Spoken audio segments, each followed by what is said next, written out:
3, 2, 1. Talk to me.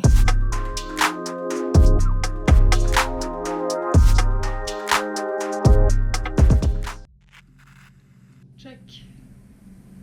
Alors, Caroline, premier soir sans téléphone portable, il est 23h30. Et je suis pas au top. J'ai une boule à l'estomac, très clairement, depuis que l'équipe de tournage est partie avec mon téléphone. Je sais pas trop quoi faire de mes doigts, mes deux mains. C'est très difficile de voir tout le monde sur son téléphone portable et moi d'attendre patiemment que l'heure passe. C'est dur. Voilà, première journée. Pas facile du tout, des manques, des vertiges, j'ai ressenti des vertiges, des petits manques à chaque fois que je recherchais mon portable, la main qui partait comme ça un peu sur mon bureau ou dans la poche à chaque fois, et paf, des petits vertiges ou des manques de... Ouais, vraiment un manque comme si j'étais avec quelqu'un et cette personne n'était pas là en fait, je la cherche un peu partout, et voilà.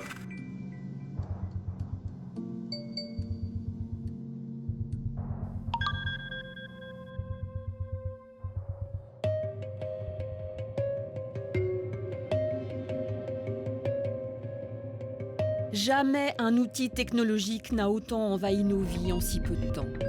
En 10 ans, le smartphone est passé du statut d'objet au grade de meilleur ami. Il concentre notre vie, il nous la dicte à coups de bip et parfois même la domine. Une relation amour-haine que les concepteurs ont bien compris. Entre dépendance et addiction, la frontière est bien fragile. Et le plus terrible, c'est qu'on ne s'en rend même plus compte. Voix 5. Caroline Avecedo, 42 ans, et Gauthier Maître, 44 ans, deux utilisateurs lambda choisis pour une expérience. Caroline est aide-soignante au HUG. Elle aime la photo, son compagnon Raoul, son chien, WhatsApp et Instagram. Une jeune femme ancrée dans son époque et fière de l'être. Gauthier Maître, lui, est banquier. Un banquier genevois au contact facile, aux airs d'adolescent éternel. Sportif ultra connecté, Gauthier voyage beaucoup. Facebook est sa vitrine, les likes, sa raison de vivre.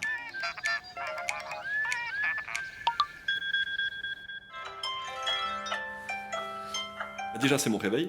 Ça commence, il sonne le matin, donc je le prends dans mes mains direct. Puis j'ai reçu des messages durant la nuit, important. Parfois, on fait même des vidéos live au milieu de la nuit. Donc pour vous dire que j'utilise aussi des fois à 4h ou 5h du matin. C'est le premier réflexe du soir si je suis encore réveillée, ou le premier réflexe du matin si j'ai pas regardé la veille. Je fais énormément de photos sur Facebook.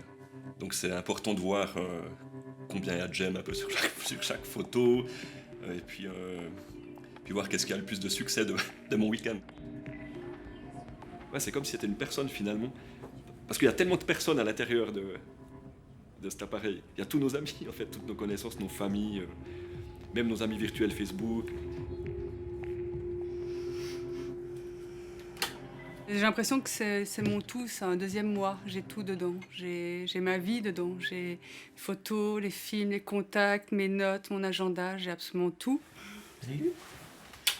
Si je vois que j'ai des messages d'amis ou de la famille, j'ai tout de suite envie d'aller voir. S'il y en a 50, c'est encore plus jouissif parce qu'il y en a 50 à lire. Enfin, c'est un tout. 3, 2, 1. C'est en boîte. Facebook, j'utilise mais toute la journée constamment, soit à liker ce que mettent mes amis ou autres, mais surtout moi, à mettre mes propres photos et mes témoignages de vie et attendre aussi des likes et puis voir ce que les gens apprécient ou pas de ma vie. Aussi, je crois que je suis une personne qui adore être aimée. Puis là, on peut le ressentir. Rien qu'hier, j'ai vu que je l'avais stoppé, je crois que ça faisait à peu près 200 fois. Ça donne une estimation, c'est terrible quand on y pense, mais ça donne une estimation de ce que je peux faire mon téléphone pendant une journée. Nos deux cobayes hyper connectés ont accepté de tenter une aventure douloureuse. Vivre 10 jours sans téléphone portable et sans écran. Pas d'ordi, pas de tablette Leur entourage n'est pas prévenu, simplement un téléphone fixe en cas d'urgence. C'est mon choix. 10 jours durant lesquels ils vont tenir un journal de bord devant leur GoPro. Il s'agit ici de mesurer leur dépendance au smartphone. Voilà. Une vie sans portable, est-ce vraiment possible ? C'est difficile. C'est... Bon.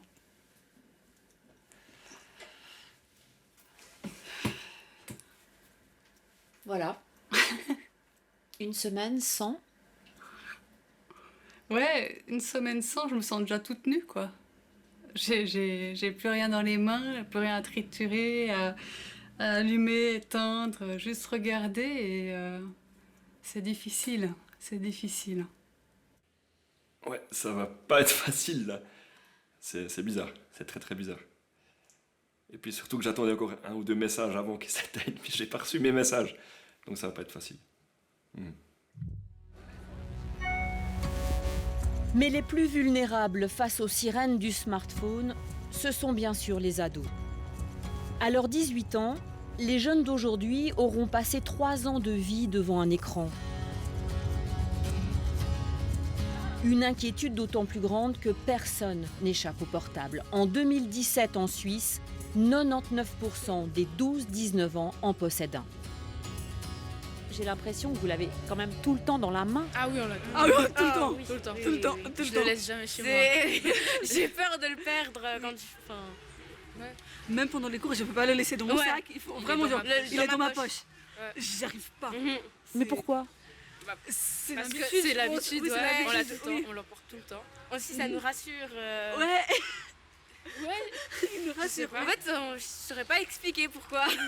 Même quand je dors, il est à côté de mon lit. Oui, Ouais, c'est Je vrai. peux pas le laisser. Je le laisse pas en bas. Je suis Ouais. obligée de l'avoir à côté. Je peux pas le laisser ailleurs. On est aussi sur nos téléphones parce que des fois on a un peu rien à faire d'autre, on s'ennuie et aussi on est dans une tranche d'âge où à l'époque on pouvait jouer avec des jouets mais là on a plus grand chose à faire, on va pas faire, enfin à part ceux qui aiment le dessin, mais on va pas commencer à faire des dessins de chats ou des bricolages.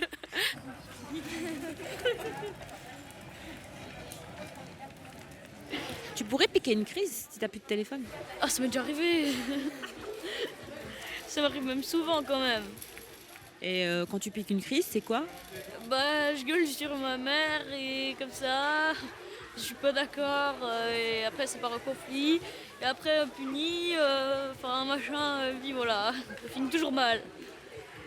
Qu'est-ce qu'ils te disent, tes parents, pour te convaincre de ne pas l'utiliser ? C'est quoi leur argument pour eux ? Ils disent que ça va m'abîmer le cerveau, que regarder un écran aussi petit, que ça va abîmer mes yeux, que c'est pas très bien d'aller dessus trop longtemps. Et toi, qu'est-ce que tu penses alors ? Ça t'abîme le cerveau ? Pour moi, je crois pas trop. Est-ce que vous avez l'impression que vos parents, ils se sentent un peu exclus de votre univers, qu'ils sont plus en contact avec vous depuis que vous avez ce téléphone ? Oui, je pense Ouais. un petit peu quand même. Bah, avant j'étais plus avec eux. Oui, c'est vrai. Bah, je regardais même la télé avec eux, mais maintenant je suis dans ma chambre en fait sur mon téléphone. Ouais, c'est vrai. C'est vrai. Le manque de communication entre adolescents et parents n'est pas nouveau. Mais aujourd'hui, le smartphone amplifie les troubles liés à l'adolescence. Manque de sommeil, irritation, dépression.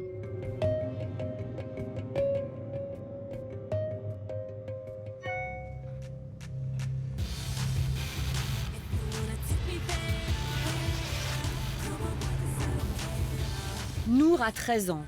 Elle est née en 2005. Elle fait partie de cette génération née avec le smartphone. Nour est une ado presque parfaite, plutôt bonne élève, championne genevoise de patin à glace. Elle voit ses amis et s'enferme dans sa chambre à peine rentrée, normal, une ado équilibrée. Pourtant, sa maman est inquiète, c'est elle qui nous a contactés. C'est celui que tu veux te mettre en veille? Non. Nour a un téléphone depuis qu'elle a 7 ans et demi. Comme on était séparés avec le papa des enfants et qu'il partait en vacances, j'avais envie de garder quand même contact. Et puis, je pense que c'était plus pour moi, en fait, pour me dire que je pouvais la joindre si j'avais envie. Et puis voilà. Donc, c'était un peu rassurant pour ça. Mais initialement, en fait, j'avais acheté un téléphone pour communiquer avec Nour. et qu'elle puisse communiquer avec moi. Pas pour aller regarder des séries télé et puis suivre des blogueuses californiennes aux faux ongles et aux faux cils, quoi. Nour, tu fais toujours tes devoirs avec le téléphone dans la main ? Oui, parce que j'aime bien rester en contact tout le temps. Des fois, je regarde des choses que mes amis m'ont envoyées ou des messages comme ça, je suis tout le temps au courant de tout. Ça te déconcentre pas ? En fait, dès que je suis sur mon téléphone, je regarde plein d'autres trucs en même temps. Je fais « Ah, je devrais aller regarder ça » voilà, et du coup, je me déconcentre. Je regarde plus trop ma feuille de maths pendant un bon bout de temps. Et après, je me dis, je devrais peut-être refaire mes maths. Du coup, je reviens dessus. Mais pas très longtemps. Viens, je vais te montrer des trucs, moi. Tu vas voir comment on fait une fleur en tomate, c'est trop bien. Quel regard vous portez sur son utilisation ? Ce que je trouve le plus, on va dire, compliqué, Non, mais vraiment, c'est de la sortir de l'utilisation du téléphone. Typiquement, si je lui parle, évidemment, elle n'écoute pas, parce qu'elle est dans ce téléphone. Et voilà, donc pour la sortir, pour la ramener un peu dans une discussion, ou si on doit passer à table, j'arrive, 2 minutes... C'est un peu compliqué, où il faut tout de suite répondre à un message alors qu'on est en train de discuter. C'est comme, voilà, parfois ça donne un peu l'impression qu'elle est ailleurs, alors que, au fait, moi je suis là. Voilà, donc ça demande pas mal d'énergie, au fait. Tu veux de l'huile d'olive ? Et ça vous inquiète ? Disons que c'est plus dans le côté interaction que ça m'inquiète. C'est-à-dire dans le fait que pour se construire, on a besoin d'être en interaction avec d'autres personnes. Et du coup, ça lui évite à avoir à faire un effort. Typiquement, si on va déjeuner avec d'autres personnes, d'un coup, elle va commencer à être sur son téléphone et je vais lui rappeler 15 fois « laisse le téléphone ». Non, juste un message. Mais sinon, ça m'ennuie de quoi vous parlez, vous. Oui, mais d'un autre côté, tu pourrais participer à la discussion. Non, mais ça m'ennuie, je ne vais pas participer à la discussion. Mais tu fais pas d'efforts, c'est ça le truc. C'est quand on est à plusieurs, tu vas pas faire d'efforts pour t'intégrer dans la conversation, parce que t'as la facilité de l'écran. Bah ouais. Oui, mais moi, ça m'énerve. Mais c'est pas grave. Non, mais je comprends que c'est pas grave, mais c'est moi qui m'énerve. C'est en fait un peu une zone de confort, le téléphone. Et dans ce sens-là, je pense que pour l'apprentissage dans la vie, c'est pas génial. Parce que si vous êtes très bon à pianoter, mais que vous êtes incapable de dire bonjour à quelqu'un que vous connaissez pas, ça me semble pas vraiment performant. C'est ça, en fait. C'est dans ce sens-là où je trouve un peu inquiétant. Voilà. Ouais. Attends, elle m'a écrit. Attends. Tu vois ? Non, mais moi, je passe en deuxième plan, quoi. Attends. Mais pourquoi il y a eu l'urgence tout à coup ? Tu vois que je suis là, que je suis en train de te parler, tu sais très bien que tu vas pouvoir répondre dans 5 minutes. Alors pourquoi il y a une urgence maintenant ? Nour, je te parle. Oui, attends, mais 2 secondes, je regarde un truc. Non, mais on est en train de manger. Les parents, je trouve qu'ils ont... je les comprends pas trop sur ce coup-là. Les enfants, ils ont le droit de communiquer, ils ont le droit d'aller sur les réseaux sociaux. Moi, je suis comme ça aussi, donc je vais pas commencer à dire que on est trop sur nos téléphones. Il y a des personnes, elles sont beaucoup trop dessus. Là, ok, je comprends les parents, mais... Je sais pas, je comprends pas trop. Des fois, ils ont des remarques un peu déplacées, je trouve.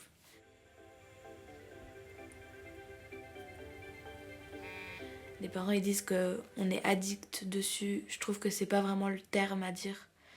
Je trouve que le terme, il est trop fort pour ça. Addict, c'est beaucoup trop pour moi. Je comprends pas trop. Ouais. Tu utiliserais quel terme, toi ? Je sais pas, mais en fait, c'est addict. Quand on me dit addict, ça me sonne, en fait. Mais je sais pas quel autre terme dire, mais c'est juste quand on me le dit, ça me... Je dis, oh là, addict, c'est un peu fort, mais je sais pas quel autre terme j'utiliserais. Tu te sens dépendante de ton téléphone ? Oui, on est tous dépendants. Check. Caroline, jour 2, il est 12h30. Je suis en manque.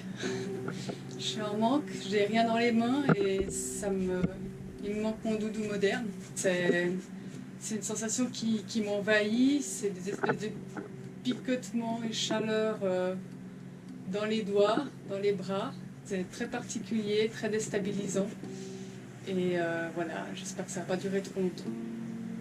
Aujourd'hui, on est vendredi. Et j'adore le vendredi dénicher les endroits, les événements qui se passent proches de chez moi, en allant sur Facebook, la partie événements. et je peux pas y aller. Donc c'est vraiment terrible pour moi parce que j'adore dénicher les bons petits plans, les bonnes petites adresses sympas. Et voilà, donc c'est pas facile pour moi d'arriver le week-end et de se sentir seul. Et voilà, donc c'est beaucoup de frustration aujourd'hui. Voilà, une journée c'est de la frustration, tout simplement. Nour peut être rassurée, elle n'est pas addicte. Mais elle fait partie d'une nouvelle génération hyper connectée, appelée iGeneration. iGeneration, le terme est né aux États-Unis, inventé par la psychologue américaine Jean Twenge. Jean Twenge est une sommité là-bas, docteur à l'université de San Diego. Elle vient de publier une bombe sur cette iGeneration. Dans son livre, elle parle d'une génération abîmée. Depuis, elle est invitée sur toutes les chaînes américaines. Durant 5 ans, Jean Twenge a rencontré cette iGeneration, ces enfants américains nés à partir de 1995, la première génération à passer toute l'adolescence avec un téléphone portable. Direction San Diego, Jean Twenge nous reçoit entre 2 interviews. Hi, come on in. Son analyse est consternante.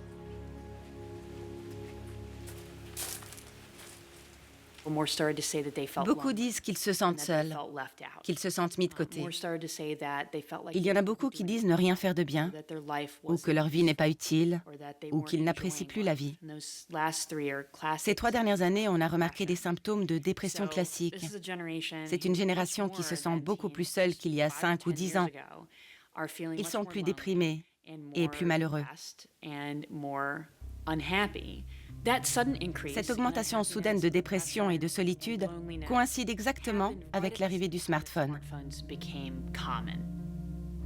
Les jeunes d'aujourd'hui mettent plus de temps à grandir. Par exemple, à 18 ans, la iGeneration aura moins vite un permis de conduire, un travail, boit moins d'alcool, a moins de rendez-vous galants, sort moins en famille et a moins de relations sexuelles que la génération précédente. Cela leur prend plus de temps pour entrer dans la vie d'adulte.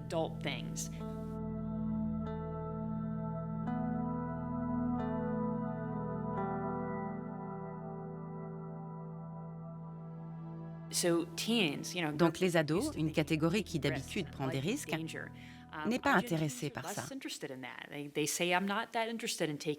Ils auront tendance à moins boire, tendance à moins avoir d'accidents de voiture, tendance à moins se battre. C'est vraiment une génération surprotégée. Il se pourrait que ce soit la génération la plus protégée en ce qui concerne les risques physiques. Mais au niveau mental, c'est une autre histoire. Il y a un paradoxe. Ils sont plus en sécurité physiquement, mais plus vulnérables mentalement.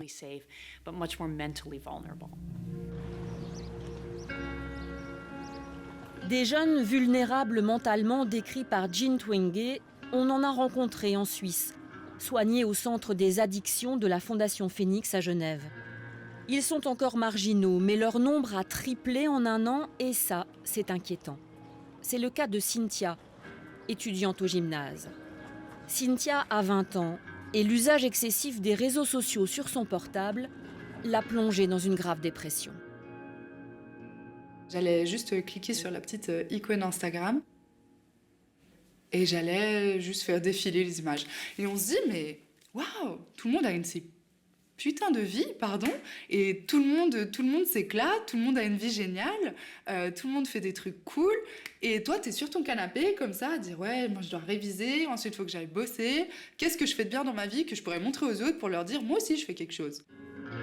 Cynthia passait ses journées à poster des photos sur Instagram, à se mettre en scène, guetter les commentaires, tout pour se donner l'illusion d'une vie.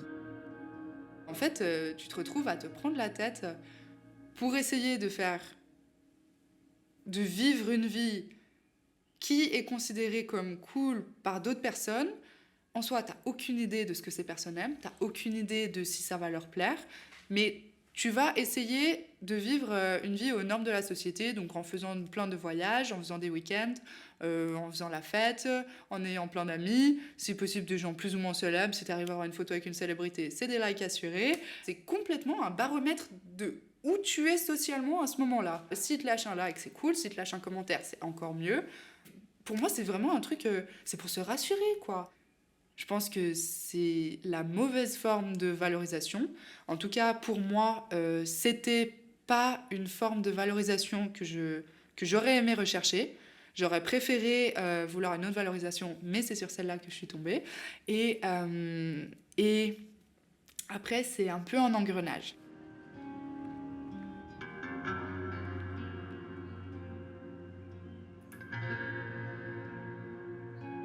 À un moment donné, j'ai craqué complètement. C'est pas seulement à cause de ça que j'ai fait une dépression et un burn-out, mais c'était très lié parce que c'était justement, mon téléphone était un outil, c'était, comme je l'avais dit, c'est un catalyseur. Ça a été un catalyseur qui a augmenté l'impact de choses qui étaient déjà très impactantes en tant que telles, et ça a juste démultiplié l'effet de ces choses-là. Et j'ai complètement craqué parce que je me mettais une pression de fou, toute seule au final. C'est vraiment, je me suis créé ma propre prison. Cynthia est en rupture. Elle arrête ses études, elle est au bout. Malgré ses 20 ans, ses parents n'hésitent pas, ils n'ont plus le choix. Ils lui confisquent son téléphone. Je sais pas ce que ça donne quand on est drogué et qu'on arrête de prendre sa cam tout à coup. Je ne connais pas cette sensation, mais pour moi, ce que je décrirais, c'est une sensation de manque quand même. C'est-à-dire qu'on va le chercher, on va en avoir besoin, on va y penser, ça occupe beaucoup la tête. Quand tout à coup, on n'a plus l'objet dans les mains qui nous permet d'arrêter telle ou telle pensée, les pensées s'accumulent et on se rend compte que tout tourne autour de notre téléphone. On l'utilise vraiment à chaque instant. Et être sans, tout à coup, c'est se retrouver nu. C'est être à nu. C'est être sans aucun écran entre soi et le monde, sans aucun filtre, sans aucun barrage. Du coup, ça a vraiment été une épreuve. Les premiers jours, c'était très difficile.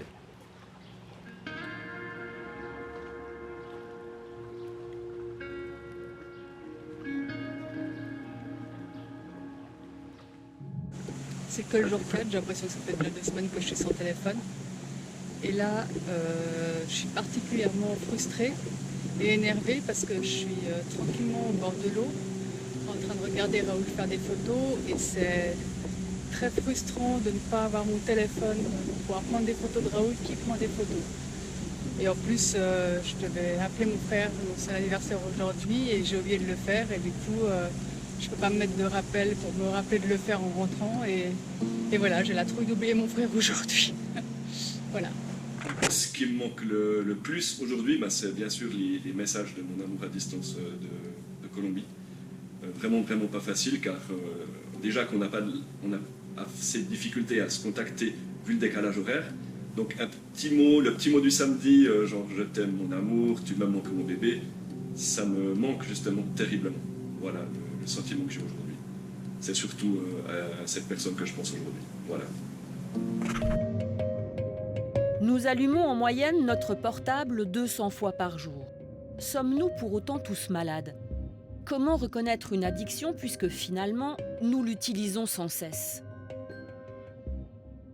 Nous avons posé la question au docteur Zulino du Centre d'addictologie des HUG. Dans son cabinet, les consultations d'ados pour addiction au smartphone arrivent en tête devant le cannabis et l'alcool. L'addiction est une passion qui a mal tourné. L'addiction se définit par une consommation contre la décision de ne pas consommer ou de consommer d'une autre manière. Donc on consomme dans des situations où on n'avait plus l'intention de le faire ou à des quantités supérieures de ce qu'on avait décidé de faire. Donc on perd le contrôle sur l'initiation d'une séance de consommation et sur la quantité de consommation. La perte de contrôle est telle que pour Daniel Zulino, les effets de l'addiction au smartphone sont comparables à ceux de la cocaïne. La cocaïne, du moment que ça arrive dans le cerveau, par un mécanisme très très précis, va libérer de la dopamine. La dopamine va renforcer les connexions neuronales qui sont actives à ce moment-là. Le smartphone, il agit directement par nos yeux, par nos oreilles, comme ça a toujours été le cas. Dans ce sens-là, c'est l'addiction qui s'ensuit est l'addiction la plus pure, parce qu'on n'a pas besoin d'injecter quelque chose. Quand vous dites que c'est une addiction qui est de plus pure, est-ce que du coup c'est plus dangereux ? Alors, elle n'est pas forcément plus dangereuse. On va développer rapidement des tolérances à la cocaïne et aux amphétamines. Et du moment qu'ils ont trop agi, il faudra attendre des heures, des jours, pour que les réserves de dopamine se refassent, ce qui n'est pas le cas avec les stimuli naturels. Donc, on pourrait aussi s'épuiser, et c'est déjà arrivé, jusqu'à la mort devant certains jeux. Le 14 juin 2018 est une date clé. Après un an de tergiversation entre 48 pays, malgré la pression des fabricants de jeux, l'Organisation mondiale de la santé reconnaît l'addiction aux jeux vidéo comme une maladie mentale. Et l'arrivée du téléphone portable a très clairement amplifié le phénomène. Selon les chiffres de l'OMS, 2 à 3% des joueurs dans le monde sont atteints, 60 millions de personnes. C'est le cas de ce Genevois de 38 ans. L'addiction aux jeux sur son téléphone l'empêche de travailler. Depuis l'âge de 8 ans, 9 ans, donc là on a 38, donc ça fait 30 ans à peu près. Donc oui, je suis assez accru. À fur et à mesure du temps qui passait, j'ai augmenté la quantité du temps passé avec toutes les conséquences qu'il apportait. C'était combien de temps ? Le maximum où je suis arrivé, j'ai compté pratiquement 18 heures par jour. Pourquoi ça a multiplié votre addiction au jeu, le téléphone ? Parce que par rapport à l'ordi, c'est plus facile, c'est plus vite. Il n'y a pas besoin d'allumer l'ordi, regarder où c'est le jeu. Tandis que le Natel, c'est là, à la main. C'est prend, tu l'ouvres, tac, 2 secondes. T'es déjà dedans, tu commences, tu fais tes choses, c'est fini. Cette addiction, finalement, au jeu et au téléphone, ça a eu un impact assez négatif sur votre vie jusqu'à maintenant. Oui. Il y a eu, bien sûr, des situations d'oubli, de retard, même voire des situations qui pouvaient aller même aux poursuites presque. Parce que j'ai pas envie de remplir cette feuille ou j'ai pas envie de faire quoi que ce soit. J'ai le jeu, je pense au jeu et voilà.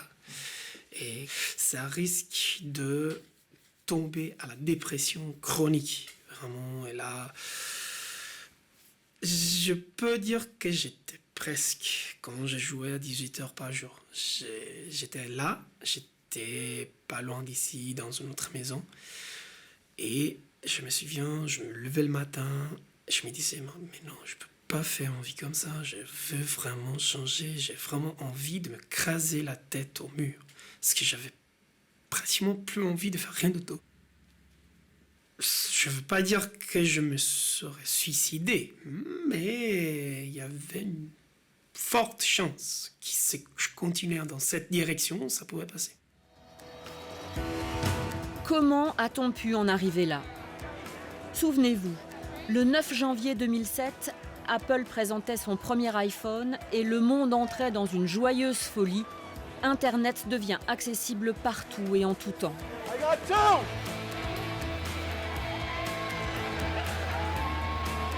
Steve, I love you.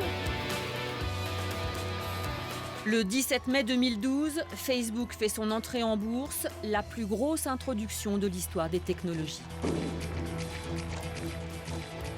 Notre mission, ce n'est pas d'être une compagnie publique. Notre mission, c'est de créer un monde plus ouvert et plus connecté. Via son application, Facebook est sur tous les portables. C'est alors l'explosion des réseaux sociaux à portée de main. On pensait alors que Facebook était une bénédiction. C'est exactement le contraire qui s'est produit. Les hommes les plus puissants de la toile font leur mea culpa. Sean Parker, ex-associé de Mark Zuckerberg, l'avoue sur les chaînes de télé américaines. Ils ont créé en toute conscience des outils hyper addictifs aux conséquences désastreuses.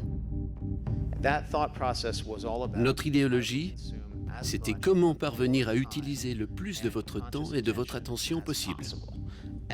Ça veut dire qu'on va vous donner un petit shoot de dopamine de temps en temps. Ce besoin de reconnaissance sociale, c'est quelque chose qu'un hacker comme moi a réalisé. Et c'est exactement ce que nous avons créé pour exploiter la faiblesse de la psychologie humaine.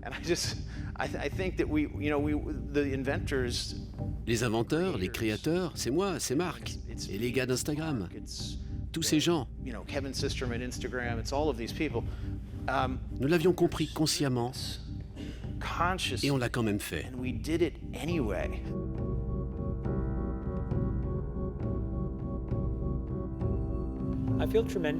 Je me sens terriblement coupable.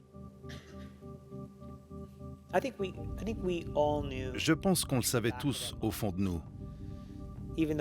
Même si on faisait semblant de penser qu'il n'y aurait aucune conséquence, tout au fond de nous, on savait bien que quelque chose de mauvais pouvait arriver.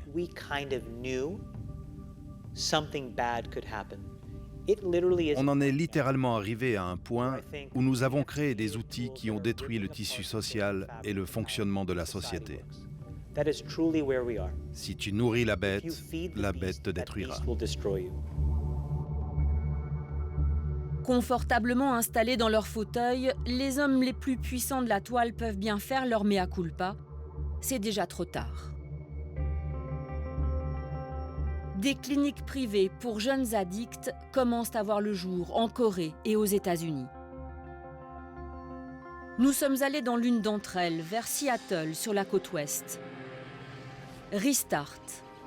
Dans cet établissement, on y pratique un traitement de choc.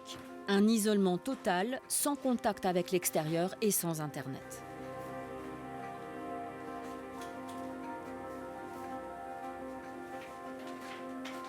Je suis arrivé il y a 4 jours.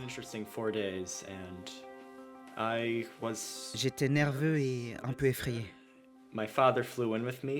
Avec mon père, on a traversé le pays, alors j'étais fatigué. Je lui ai dit adieu et on s'est serré dans les bras. On savait qu'on pouvait se contacter pendant la semaine. Et on savait que c'était un nouveau départ pour moi.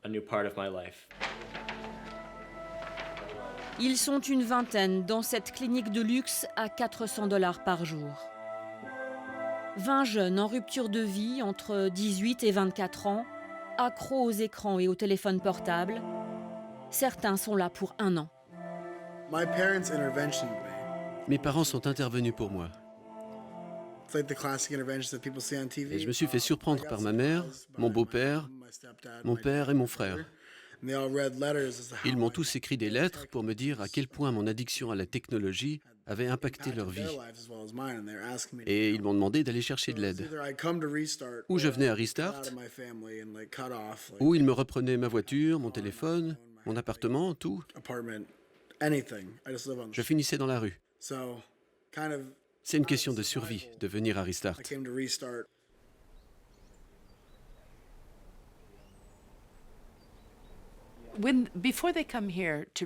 Avant qu'ils viennent à Restart, ils ont déjà des vies malsaines. Ils passent entre 6 et 20 heures par jour devant les écrans, mangent des fast-foods, ils ne dorment pas, leur cycle de sommeil est complètement détruit, ils ne font pas d'exercice, donc ils prennent du poids et parfois, à l'inverse, ils frisent l'anorexie. Ils ne sont pas en forme. Ils n'ont pas suffisamment de muscles. Ils sont terriblement seuls.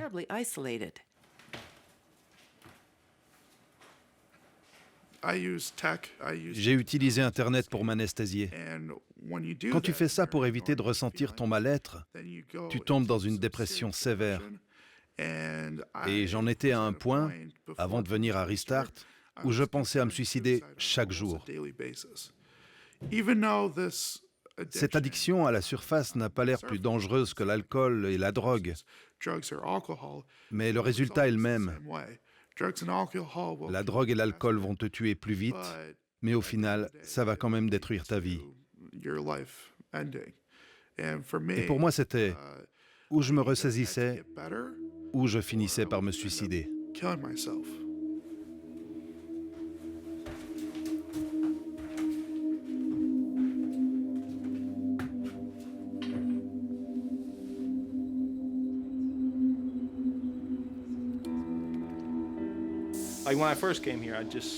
À peine arrivé, je voulais repartir.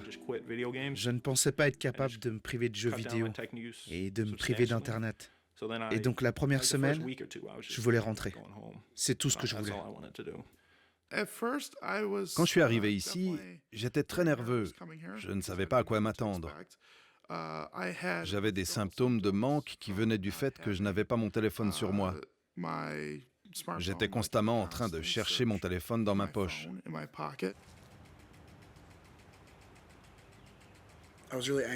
J'étais très en colère contre ma famille, je me suis senti trahi.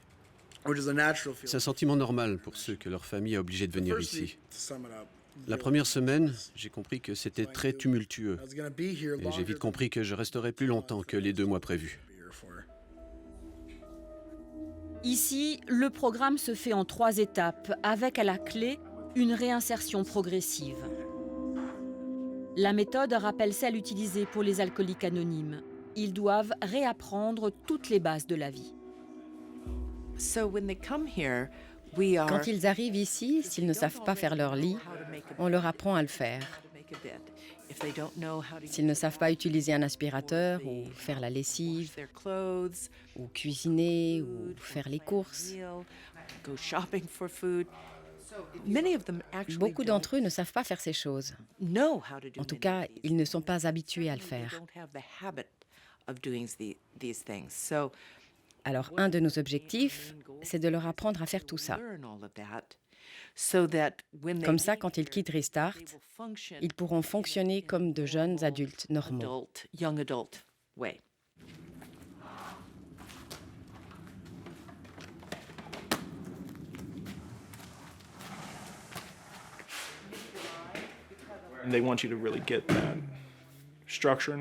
Ils veulent vraiment que tu sois structuré.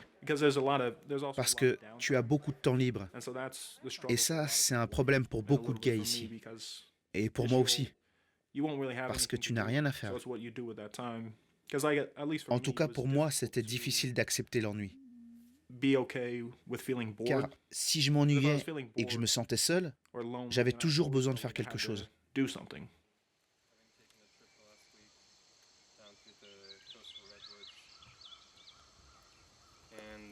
So nice.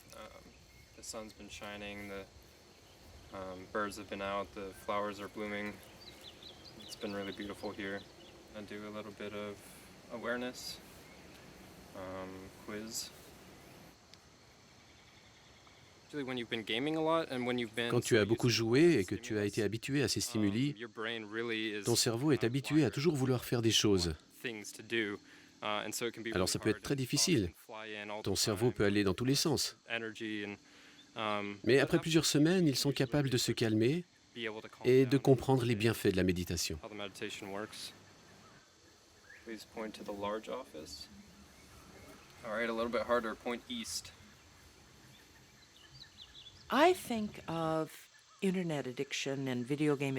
Je vois l'addiction à Internet comme une toxine dans le corps et l'esprit.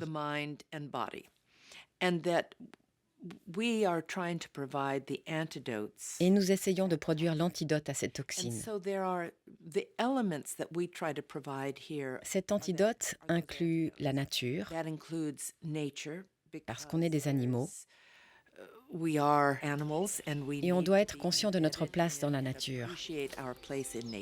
Nous avons besoin de nourriture saine dans notre corps, de faire de l'exercice et de pouvoir se reposer pleinement.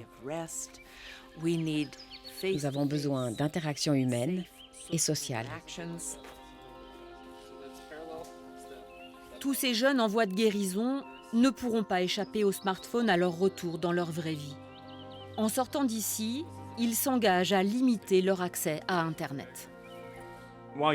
Dans la deuxième phase du programme, ils te donnent un smartphone avec un accès Internet limité. Maintenant, j'ai le mien, mais je ne peux utiliser que les SMS et la caméra. Donc tu ne peux pas faire grand-chose avec. Alors ça aide à te désensibiliser. Chaque fois que j'ai envie de le sortir, je me souviens qu'il n'y a rien dessus. J'ai un téléphone à clapet, c'est tout. C'est intéressant, on me pose beaucoup la question, vu que tout le monde a des smartphones, je leur réponds simplement que je suis accro au téléphone et que ça me force à être sobre et à devoir communiquer avec les gens.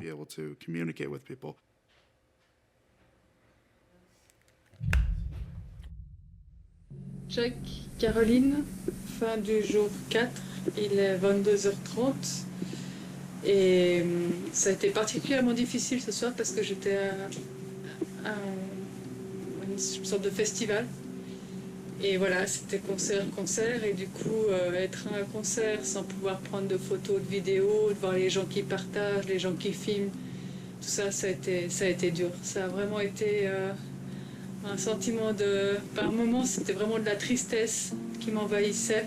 Presque envie de pleurer sur place. 4e journée, carrément, une grande journée de frustration, carrément. J'ai dû prendre le train ce matin pour Montreux et le trajet dure environ 1h10 et je me suis carrément embêté. Voilà. Pendant 1h10, j'ai acheté quelques magazines, mais j'arrivais pas à me concentrer car je suis tout le temps sur Internet d'habitude, donc vraiment pas facile de ne pas avoir son petit portable.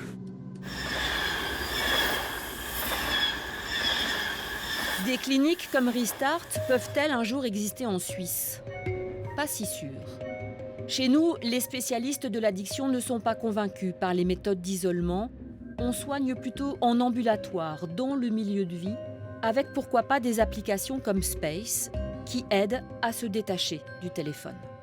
L'application, il te dit combien de fois tu as débloqué ton téléphone et le maximum de temps que tu peux jouer ou regarder ton téléphone. Donc si on prend une semaine complète, sur une semaine, j'ai dépassé le temps seulement 3 jours. Et quand vous arrivez à passer moins de temps sur le téléphone, on vous offre des cadeaux, on vous donne... Oui, exactement. Toutes ces petites images sont le prix gagné. Donc, à fur et à mesure du temps qu'on gagne, donc on va diminuer le temps sur la Natel. Donc là, on arrive à gagner un certain prix ou un certain image, etc. C'est un peu comme les jeux, en fait. Oui, sauf que pour moi, ça représente que j'arrive à m'éloigner de cet enfer. Parce que c'est ça. Space, une application qui t'aide à ne pas utiliser d'application. Alors pour savoir ce qui se cache derrière tout ça, direction Venice Beach en Californie, chez les concepteurs de Space. Coincé dans un garage improbable, Dopamine Lab se lance dans la technologie qui nous veut du bien. Basée sur les techniques d'addiction, des jeux et des réseaux sociaux, tout est une histoire de récompense. Ça, c'est tout ce que tu aimes dans la vie. C'est la raison pour laquelle tu l'aimes. Quand tu appuies sur ce bouton, parfois tu as des récompenses, parfois tu n'en as pas. Les développeurs de jeux et les réseaux sociaux utilisent cette technique tout le temps. Quelquefois, quand tu ouvres Facebook, tu reçois beaucoup de likes. Et quelquefois, tu ouvres Facebook et tu n'as rien. Et c'est pour ça que c'est si addictif. La mission de cette start-up est bien de vendre une solution entre neurosciences et intelligence artificielle afin de rendre les applications smartphone le plus persuasives possible. Mais attention, pas n'importe lesquelles, juste celles qui leur donnent bonne conscience. On utilise cette technique pour aider les malades à prendre leurs médicaments. On aide les gens à être physiquement plus actifs. On pousse les gens à dire des choses plus éthiques sur les réseaux sociaux. Et finalement, c'est toujours les mêmes mécanismes. Comment tu anticipes le besoin des gens pour savoir à quel moment la récompense est la plus efficace. La start-up a bien senti le vent tourner depuis le mea culpa des big boss de la Silicon Valley. Et depuis, elle a même changé de nom. Dopamine Lab était bien trop connoté. Mais dans le fond, rien ne change. Ils le disent eux-mêmes, oui, c'est de la manipulation, mais pour notre bien. Oui, c'est une manipulation de l'esprit. Je ne sais pas comment on traduit ça en français, mais en anglais, manipulation veut dire changement. Et ces technologies sont très efficaces pour nous changer. La question est, qui va les contrôler? Est-ce qu'elles vont être utilisées pour le meilleur intérêt de l'homme sur le long terme ou pour l'intérêt de la compagnie? Entre les applications comme Space ou les cliniques américaines, tous les moyens sont bons au nom d'un retour à une vie plus saine. Au centre d'addictologie des HUG, les techniques de soins sont davantage basées sur les habitudes de comportement. Pour être efficace, il s'agit d'apprivoiser la bête et non pas de la supprimer. Le traitement, c'est l'entraînement des comportements alternatifs. Si on reprend le petit message, le bip donné par le réseau social, on va demander à la personne de supporter. On sait que ce craving, il dure normalement 5-10 minutes. Mais cette expérience déjà doit être faite. On doit déjà s'apercevoir qu'on peut le supporter et que ça passe. Deuxièmement, on va exposer volontairement la personne aux stimuli qui normalement lui induisent ces comportements. On va lui demander de prendre le smartphone, d'ouvrir et de fermer, et d'attendre, et de le refaire sans consulter. Ça semble être facile, ça ne l'est pas toujours. Donc, vous pouvez vous imaginer que ça prend du temps. Le traitement de désintoxication au portable peut paraître simpliste, mais il a fait ses preuves. Après 6 mois de traitement, Cynthia retrouve un équilibre. J'ai découvert divers intérêts que je croyais morts et enterrés depuis longtemps. Je me suis remise à la peinture, je faisais de la peinture à huile, je me suis remise à la peinture à huile. J'ai commencé la guitare, j'ai recommencé à faire du sport un peu plus intensivement que je ne le faisais. Mais donc ouais, on découvre qu'on a plein de temps et qu'on a 24 heures dans une journée. On a tous les mêmes 24 heures, mais ce qu'on en fait, ça dépend que de nous. En fait, ça dépend de rien d'autre. Ça dépend pas, en tout cas pas, d'un petit écran qui tient dans la paume de notre main, quoi. Et ça a été une libération aussi. Cynthia revient de loin. Elle le dit, son téléphone a déclenché chez elle une maladie mentale qui lui a demandé 1 année de soins. Elle vient de l'écrire dans une nouvelle qui sera peut-être un jour publiée.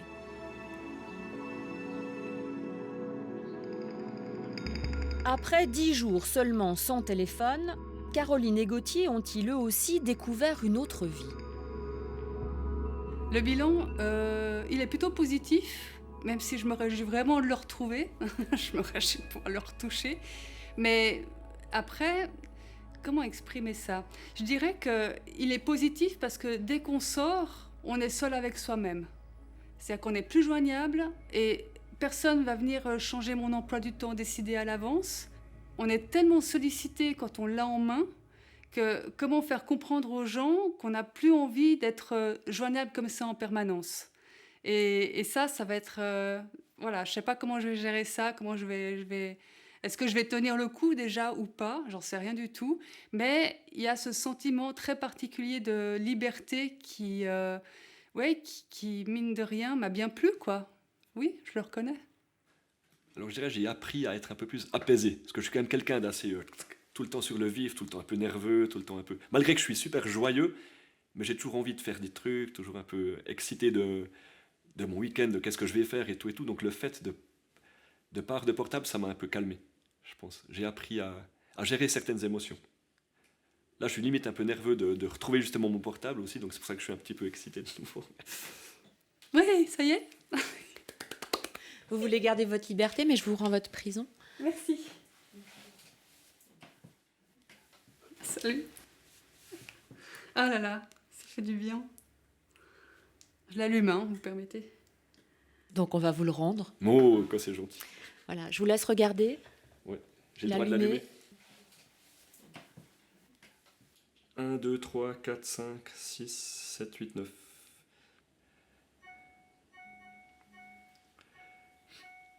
Oula, 61 messages d'un WhatsApp collectif, là. C'est très bizarre. Ouais, j'ai quelque chose dans les mains, quoi, et j'avais presque plus l'habitude de ça. C'est une sensation qui est à la fois euphorisante, vraiment euphorisante, et puis en même temps, ouais, est-ce que j'ai vraiment besoin de ça? C'est très bizarre comme sensation. Enfin, j'arrive même pas à me concentrer, en fait. Je vois les noms, mais je suis un peu ému. Là, j'arrive pas même pas... Je pense que je regarderai un peu plus tard tous ces messages. Ah ouais. 143. Ah ouais. Message en attente. Est-ce que vous seriez prêt à vivre sans téléphone? J'en ai envie, mais il y a la petite bête quand même, enfin, la petite voix qui me dit « Mais s'il te plaît, non, je suis là, prends-moi dans ta poche, prends-moi partout avec toi. » Mais je pense que ça serait sain de le faire, au moins déjà un jour sur deux, et pourquoi pas l'essayer tous les jours. Mais ça sera dur, mais je vais essayer. Oublier son téléphone portable de temps en temps, le chemin s'annonce compliqué pour Gauthier comme pour nous tous. C'est indéniable, le smartphone va devenir de plus en plus performant et le mobile du futur sera comme une prothèse de nous-mêmes, un deuxième cerveau. Alors demain, c'est promis, je pose mon téléphone le plus souvent possible.